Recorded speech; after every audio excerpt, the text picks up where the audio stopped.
Hello everyone, কেমন আছেন সকলে? আমি মেহেদীশাকিল। সো বন্ধুরা, আজকের এই ভিডিওতে আমি কথা বলবো ফাইল ইনক্লুশন ভেরিয়েবিলিটি নিয়ে। এই ভিডিও থেকে আমরা জানবো ফাইল ইনক্লুশন ভেরিয়েবিলিটি কি, এটি কিভাবে কাজ করে এবং কিভাবে একজন ওয়েব পেন টেস্টার অথবা বাগওয়ান্টি হান্টার খুবই সহজে এই ফাইল ইনক্লুশন ভেরিয়েবিলিটি একটি ওয়েব অ্যাপ্লিকেশনের মধ্যে ফাইন্ড করতে পারে এবং এটিকে এক্সপ্লয়েট করতে পারে। তাহলে দেরি না করে চলুন শুরু করা যাক। তার আগে বলে নিচ্ছি, আপনি যদি আমার চ্যানেল নতুন হয়ে থাকেন তাহলে অবশ্যই আমার চ্যানেলটি সাবস্ক্রাইব করবেন, আর যদি অলরেডি সাবস্ক্রাইব করে থাকেন then thank you so much.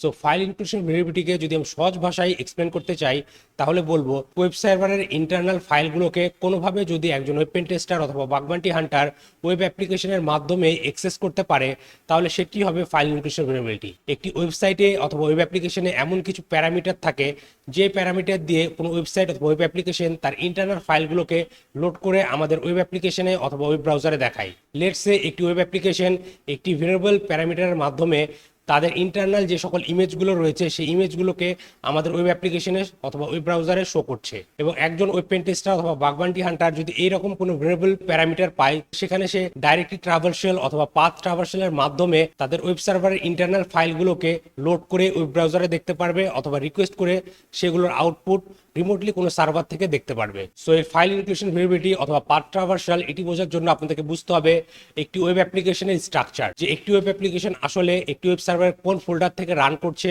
কোন ফোল্ডারে কি কি ফাইল রয়েছে এবং কিভাবে সেগুলোকে এক্সপ্লয়েট করা যায় বা অ্যাক্সেস করা যায় ডাইরেক্টলি ট্রাভার্সালের মাধ্যমে, এগুলো বুঝতে হবে। সো লেটস সে আমি যদি আমার টার্মিনাল উইন্ডোতে যাই এবং এখানে আমার অ্যাপাচে সার্ভারটি রান করি, এবং আমি যদি আমার টার্মিনাল থেকে /var/www/html এই ফোল্ডারে যাই, তাহলে আপনারা দেখতে পারবেন আমরা আমাদের ওয়েব অ্যাপ্লিকেশন থেকে যেই ফাইলটি দেখতে পাচ্ছি এই ফাইলটি এই index.html ফাইলটি, এবং এই ফাইলটি কোন ফোল্ডারে আছে /var/www/html। সো এই ফোল্ডারের ভেতরে আমার এই ফাইলটি রয়েছে। এখন আমি যদি এই ফোল্ডার থেকে আমার রুট ডাইরেক্টরি দিতে যাই তাহলে আমাকে কি করতে হবে, আমাকে এই তিনটা ডিরেক্টরি পাথ ট্রাভার্সাল করে অথবা এই তিনটা ডিরেক্টরির বাইরে যেয়ে তারপরে আমাকে রুট ডাইরেক্টরিতে যেতে হবে। সো এই ক্ষেত্রে আমি এখানে কি করতে পারি, আমি এখানে ব্যাক করার জন্য ..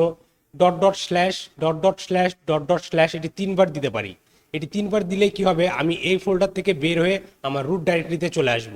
এখন এই রুট ডাইরেক্টরি থেকে যদি আমি কোনো সেন্সিটিভ ফাইলে যেতে চাই তাহলে আমি এখান থেকে লিখবো /etc/passwd। এটি হচ্ছে একটি ইন্টারনাল ফাইল কোনো লিনাক্স সার্ভারের। সো এখানে আমরা কি দেখলাম যে আমাকে যদি কোনো ওয়েব ডাইরেক্টরির পাথ থেকে বের হয়ে রুট ডাইরেক্টরিতে যেতে হয় কোনো লিনাক্স সার্ভারের ক্ষেত্রে, তাহলে আমাকে এই সকল পাথ ট্রাভার্সাল করে গিয়ে তারপরে ফাইলটিকে অ্যাক্সেস করতে হবে। সো একজন ওয়েব পেন টেস্টার অথবা বাগবান্টি হান্টার একটি ওয়েব অ্যাপ্লিকেশনে কিছু ভেরিয়েবল প্যারামিটার খুঁজবে এবং সেখানে তার এই পাথ ট্রাভার্সালের মাধ্যমে সে ওয়েব পেন টেস্টার সেই সেনসিটিভ ফাইলটিকে অ্যাক্সেস করতে পারবে। সো এটি হচ্ছে ফাইল ইনক্লুশন ভেরিয়েবিলিটি, আর এবং এভাবে এটিকে এক্সপ্লয়েট করতে হয়। এখন চলুন অ্যাজ অ্যান এক্সাম্পল একটি ওয়েব অ্যাপ্লিকেশন দেখা যাক, যেটির মাধ্যমে আমরা খুব সহজে বুঝতে পারবো কিভাবে এই পাথ ট্রাভার্সাল ভেরিয়েবিলিটি কাজ করে এবং এক্সপ্লয়েট করে একজন ওয়েব পেন টেস্টার। সো এটি হচ্ছে একটি ওয়েব অ্যাপ্লিকেশন এবং এই প্যারামিটারটি হচ্ছে একটি ভেরিয়েবল প্যারামিটার, এবং এই প্যারামিটারটি ডিরেক্টলি ফাইলকে লোড করে আমাদের ওয়েব অ্যাপ্লিকেশনে শো করছে। তাহলে আমি এখানে কি করব, আমি এখানে লিখবো .. দেন আমি এখানে লিখবো /etc/password। আপনারা চাইলে ..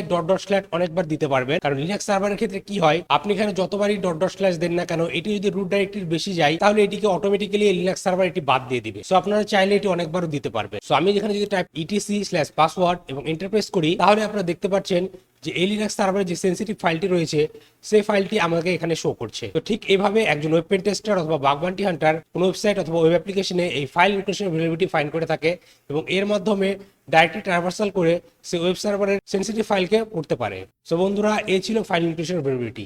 আশা করি আপনারা বুঝতে পেরেছেন ফাইল ইনক্লুশন ভেরিয়েবিলিটি কি এবং এটি কিভাবে কাজ করে। সো এই ভিডিওটি যদি আপনাদের ভালো লেগে থাকে তাহলে অবশ্যই ভিডিওতে লাইক করবেন এবং আপনার মতামতগুলো কমেন্ট করে জানাতে ভুলবেন না। আর আপনি যদি আমার চ্যানেল নতুন হয়ে থাকেন তাহলে অবশ্যই আমার চ্যানেলটি সাবস্ক্রাইব করবেন এবং পাশে থাকা বেল আইকনটি প্রেস করবেন যাতে পরবর্তী ভিডিও নোটিফিকেশন খুবই সহজে আপনি আপনার ডিভাইসে পেয়ে যান। এবং আপনার যদি সাইবার সিকিউরিটি, ইথিক্যাল হ্যাকিং অথবা ওয়েব পেন টেস্টিং অথবা বাগবান্টি হান্টিং এই সকল বিষয়ে ইন্টারেস্ট থেকে থাকে তাহলে এই ভিডিওর ডিসক্রিপশনে আমার দুটি অ্যাডভান্স কোর্সের লিঙ্ক দেওয়া আছে, আপনারা চাইলে আমার সেই কোর্সে জয়েন করতে পারেন। তাহলে আজকের ভিডিওটি এখানে শেষ করছি, দেখা হবে পরবর্তী ভিডিওতে। Till then, take care.